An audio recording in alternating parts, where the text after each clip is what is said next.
রংপুরে নিষিদ্ধ ছাত্রলীগ নেতা সাদ্দাম হোসেন গ্রেপ্তার।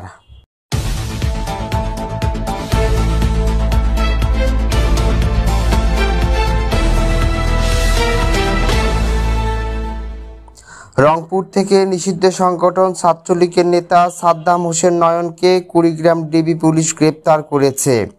গ্রেপ্তার সাদ্দাম হোসেন নয়ন কুড়িগ্রাম জেলা ছাত্রলীগের সাধারণ সম্পাদকের দায়িত্বে ছিলেন।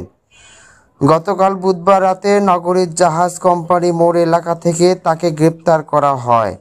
আজ বৃহস্পতিবার সকালে রংপুর মেট্রোপলিটন কোতোয়ালি থানার ওসি আতাউর রহমান বিষয়টি নিশ্চিত করেছেন।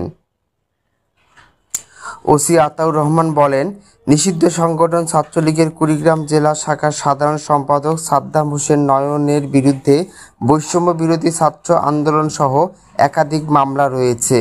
সেসব মামলার আসামি হিসেবে পলাতক ছিলেন সাদ্দাম। তিনি আরও বলেন, তিনি 5 আগস্টের পর থেকে আত্মগোপনে ছিলেন। গোপন সংবাদের ভিত্তিতে কুড়িগ্রাম জেলার ডিবি পুলিশ তাকে গ্রেপ্তার করে। গ্রেপ্তারে রংপুর মেট্রোপলিটন কোতোয়ালি থানা পুলিশ সহায়তা করেছে। তাকে কুড়িগ্রাম নিয়ে যাওয়া হয়েছে।